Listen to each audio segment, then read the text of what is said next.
నమస్తే, welcome to Aadan. నమస్తే శ్రీనివాసరావు గారు. నమస్కారం అండి. శ్రీనివాసరావు గారు, ఇప్పుడు తెలంగాణలో ఫోన్ ట్యాపింగ్ వ్యవహారం అనేది గుబులు రేపుతోంది. అదే అంశం ఇప్పుడు ఆంధ్రాలో కూడా రేపు ఒకవేళ అధికారం మారినట్లయితే మన పరిస్థితి ఏంటి అని చెప్పేసి కొంతమంది అక్కడ కూడా గుబులు చెందుతున్నట్టుగా తెలుస్తోంది. తాజాగా ప్రణీత్ రావు వాంగ్మూలం 1200 ఫోన్లు మేము ట్యాప్ చేసాం, 1 కాదు 2 కాదు అని చెప్పేసి చెప్తున్నా. జస్ట్ డిసెంబర్ 4వ తారీఖున అంటే రిజల్ట్ వచ్చిన తెల్లారి తెలంగాణలో 45 నిమిషాల్లోనే ఆధారాలు మొత్తం డిస్ట్రాయ్ చేస్తామని చెప్పేసి కూడా చాలా అన్ని పోసగుచ్చినట్టుగా మన రాధాకృష్ణరావు కానివ్వండి, ప్రణీత్ రావు కానివ్వండి, భుజంగరావు గారు వీళ్ళంతా ఒక్కోటి పోసుకొచ్చినట్టుగా చెప్తుంటే విస్తుపోయే వాస్తవాలు బయటకు వస్తున్నాయి. ఆంధ్రప్రదేశ్లో కూడా ఇలాగే ఇంచుమించుగా జరిగింది అనే ఆరోపణలు కూడా వస్తున్నాయి. నేపథ్యంలో ఏం జరిగే ఛాన్స్ ఉందంటారు? ఏమండి, వాడు అధికారైనా ఎంత గొప్పవాడైనా కొమ్ములు తిరిగినోడైనా సరే అధికారం అంతమైన తర్వాత వాళ్ళు తప్పు చేస్తే శిక్ష నుంచి తప్పించుకోలేరు. అవతలోడు కరెక్ట్గా పర్ఫెక్ట్గా వాళ్ళని ప్రాసిక్యూట్ చేయాలనుకుంటే, మధ్యలో వదిలేయాలనుకుంటే ఎవడో అడ్డం పడి వదిలిచ్చేస్తే చెప్పలేం. కానీ ఏమైనా కేసీఆర్ గారు కేటీఆర్ గారు చాలా తప్పు చేశారు. అంటే మాకు సంబంధం లేదు అధికారులు చేస్తారండి, అధికారులు మీకు తెలియకుండా ఎందుకు చేస్తారు? వాళ్ళకేం సరదా? అయినా తప్పే కదా మీ ప్రభుత్వంలో ఉన్నప్పుడు చేస్తే. పైగా మిమ్మల్ని ఇరికిచ్చేశారు వాళ్ళంతా.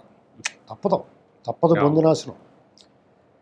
అలా చేయబట్టే ఇప్పుడు టీడీపీ కూడా సంబంధం ఉందండి ఇది. ఎందుకంటే టీడీపీ వాళ్ళు కూడా బాధితులే.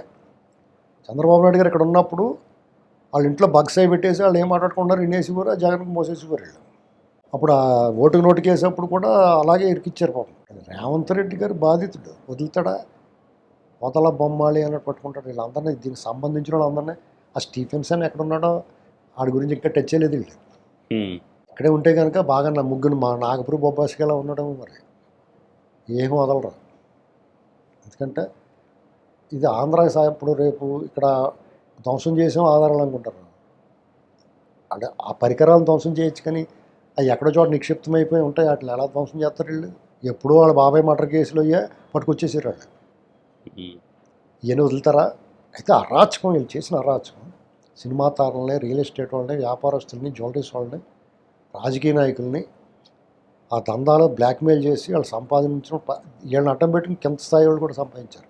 వాళ్ళకి దొరికిన వాళ్ళు అనేక అకృత్యాలు చేశారు, అరాచకం చేశారు. ఇప్పుడు వాళ్ళు కొంతవరకు వాడుకోవచ్చు, స్వామి కార్యం స్వకార్యం అన్నట్టు కింద వాళ్ళు కూడా చేసుకున్నారు. ఇది చాలా పెద్ద తేనె తొట్టే. ఇది కదిపేరంటే ఎంతోమందికి చుట్టేసుకుంటుంది. చాలామంది సఫరర్స్ ఉంటారు. రేవంత్ రెడ్డి గారికి బాంఛం ధర అంటే సాష్టాంగం పడిపోతారు చాలామంది. కానీ విని ఎరగని రీతిలో ఆయనకి సాష్టాంగం పడిపోతారు. అల్లకొల్లలేకపోతే రాజకీయంగా సంక్షోభం అంటే జనాలు ప్రతిపక్షాలు లేకుండా పోతాయి. రేవంత్ రెడ్డి గారు దాన్ని పర్ఫెక్ట్గా కనుక ఆర్గనైజ్ చేస్తేనా చేసి ఆ దోషిని శిక్షిస్తే కనుక ఆయన వీరుడు అవుతాడు.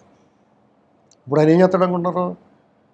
తెలంగాణలో బీజేపీ కొంచెం మెరుగైన ఫలితాలు రావచ్చు. ఇప్పుడు గతంలో 4 వచ్చినాయి కదా, ఇప్పుడు ఇంకో 2-3 పెరుగుతాయి. కాంగ్రెస్కి ఒక 9-8 వస్తాయి. 10 వచ్చినాయి అనుకోండి వెళ్ళండి గుడ్డు. ఒక 8 వచ్చినా వాళ్ళకి సమానంగా వచ్చినా కానీ కాంగ్రెస్ కొంచెం పెర్ఫార్మెన్స్ తక్కువ ఉందని చెప్తారు. ఈ ఎలక్షన్ రేపు ఫలితాలు రాగానే ఈ ఫోన్ ట్యాపింగ్ కేసు పలపలాడుతూ తిరిగేస్తుంది. ఇప్పుడు ఒక్కొక్కరిని అరెస్ట్ చేస్తూ ఉంటారు వెళ్ళిపోయి. అందరూ కూడా ఎన్నికల ఫలితాలు మర్చిపోయి దీని మీద ఉంటారు. రేవంత్ రెడ్డి గారు ఆ రకంగా దీన్ని డైవర్ట్ చేసుకుని తన స్థానాన్ని బదిలిపరుచుకుని ఎవడో నోరెత్తకుండా నోరెత్తున ముఖం పగిలిపోయేలా చేస్తాడు అతను. దుర్గహేరీలు అందరూ అతను సేమ్ ఈ పని చేసిన వాళ్ళు వాళ్ళకి కారిపోతూ ఉంటుంది ఆంధ్రాలో. ఎందుకంటే వాళ్ళు దొంగోళ్ళే కదా. వాళ్ళు చేసినప్పుడు వాళ్ళ అధికారులు కానీ రాజకీయ నాయకులు కానీ ఎవడైతే ఎలా చేశాడో ఇవాళకే వైజాగ్ కలెక్టర్ సహకరిస్తున్నాడు. ఇంత ఎన్నికల కౌంటింగ్ అడవుల్లో ఉండాల్సిన భూముల రిజిస్ట్రేషన్ వాళ్ళు పర్మిషన్లు ఇస్తూ ఉన్నాడంట. వాళ్ళు ఏం చేయాలండి అసలు? అది ఎంత బరి తెగించిపోయి ఉన్నారు వీళ్ళంతా. జనాలు రోడ్డు మీదకి వచ్చి ఇళ్లలో ఉన్న వాళ్ళు ఏడ్చుకు రాకుండా ఉండటం వల్ల జరుగుతుంది కదా ఇది. అంటే అంత చట్టబద్ధంగా చంద్రబాబు గారు వచ్చినా కానీ రూల్ ఆఫ్ లా పాటిస్తాడు కాబట్టి పర్వాలేదులే, మన ఇంట్లో కూర్చుని ఏడ్సరి బొప్పు తింటా సమాధానం చెప్పొచ్చు అనుకుంటున్నారు వాళ్ళు. ఇది మారాలి, న్యాయం జరగాలి. ఇప్పుడు రేవంత్ రెడ్డి గారైనా సరే తెలంగాణ ప్రజలకు న్యాయం చేయాలి. జరిగిన అకృత్యాలన్నింటినీ బయటపెట్టి దోషులను శిక్షించాలి. అలాగే ఆంధ్రాలో కూడా చంద్రబాబు నాయుడు గారు ఆంధ్రప్రదేశ్ నాశనానికి కారకులైన ప్రతి ఒక్కళ్ళని, వాడు ఆంధ్ర వాడైనా, తెలంగాణలో ఉన్న, తమిళనాడులో ఉన్న, కన్నడలో, విదేశాల్లో ఉన్న వాళ్ళందరినీ పట్టుకొచ్చి శిక్షించాలి.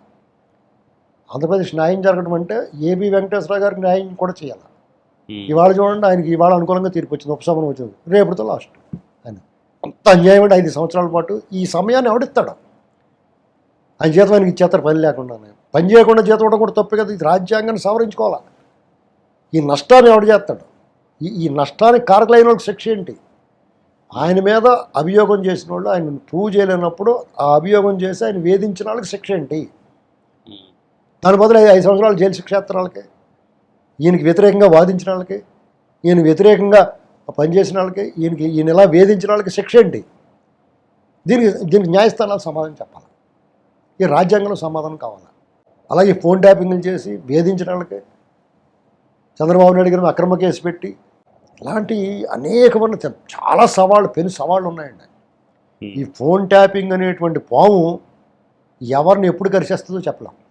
చాలా ఆంధ్రాలో తెలంగాణలో ఇష్యూ చూసిన తర్వాత ఆంధ్రాలో ముందే సర్దేసుకుని ఉండాలి కదా.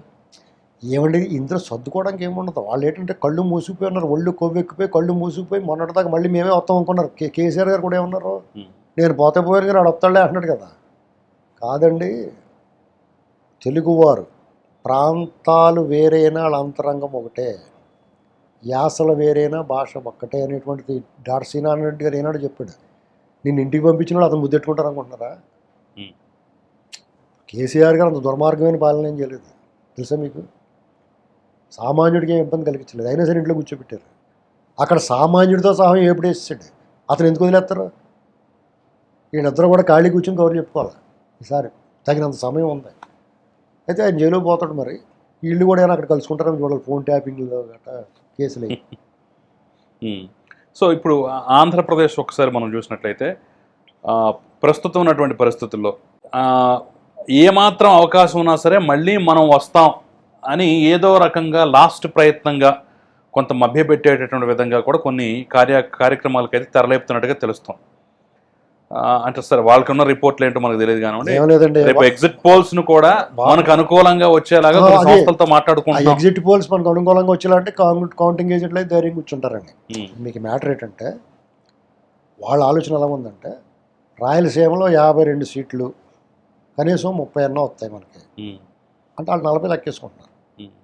40 రిజర్వ్డ్ సీట్లు 29 అన్నా ఉన్నాయి. 36 మొత్తం ఎస్సీ ఎస్టీ కలిపి 36. అందులో 30 మనకు వస్తాయి. 40 30 70 ఏంటండి గతం 65. బీజేపీ ఇప్పుడు బీజేపీ కూడా రేపొద్దున అటు ఇటుగా వస్తే బీజేపీ వాళ్ళు కూడా వీళ్ళతో కలుపుతారు నాకు నమ్మకం. ఎందుకంటే బీజేపీ కౌంటింగ్ దగ్గర బీజేపీ వాళ్ళ మాట ఎత్తలేదు, ఓన్లీ జనసేన టీడీపీ మాట ఎత్తాడు. బీజేపీ వాళ్ళతో ఇప్పుడు బీజేపీ కూడా రెండు వైపులా ఉంది. ఎవరో పొత్తు అయితే వీళ్ళతో ఉంది కానీ వాళ్ళతో స్నేహం ఏం పోలేదు. వాళ్ళు రేపొద్దున ఎక్స్పెక్ట్ చేయొచ్చు వాళ్ళు 3-4 గెలిస్తే వాళ్ళు కలిసి వస్తారు. అలాగే ఒక 70-80 దాకా వచ్చేస్తే ఒక 5 గ్రాములు కొనేసుకోవచ్చు, లేకపోతే బెదిరించవచ్చు, భయపడి రకరకాలు చేయొచ్చు, 6 నెలలు వాడేయచ్చు అని వాళ్ళ లెక్క. కానీ భగవంతుని తాను ఒకటి తెలిస్తే దయ్యం ఒకటి తెలిస్తే వీళ్ళని 15-10 దగ్గర ఆపేస్తాడు. అంటే ఇలా మీ ప్రయత్నం ఏమొద్దురా మీకేం పని లేదు అని ఇలాగే పెడుతుంది. అదే విధి ప్రజల తిరుగుబాటు ఫలితం అలా ఉంటుంది. దెబ్బగా రావడానికి మీ ముఖాలకే ప్రజాపాలన అంటే ఏంటో ప్రజలకు అనుకూలమైన పాలన ఏంటో ప్రజారంజక పాలన అంటే మీ ముఖాలు తెలిపితే కదా. అప్పుడు కదా మీరు దెబ్బగా ఉంటారా. మీరు వన్ సైడ్గా ఉంటుంది. మీరు ఎలా గెలిచారో అలాగే దారుణంగా ఓడిపోతారు. ఏ విధ్వంసం నుంచి మొదలెట్టారో ఏ విధ్వంసంతో ముగిస్తున్నారో ప్రజావేదిక కూల్చడంతో మొదలెట్టి రోడ్లతో ఉగ్గిపోవడంతో పాటు ముగిస్తున్నారు. వాళ్ళు ఆధారాలు ధ్వంసం చేయటం, ఫైళ్ళు ధ్వంసం చేయటం, దీంతో ముగిస్తున్నారు. మీ బతుకు అంతే. కాబట్టి ఎవడ అదేరి పడక్కర్లేదు. రేపు 4వ తారీఖు వన్ సైడ్ రిజల్ట్ వస్తుందండి.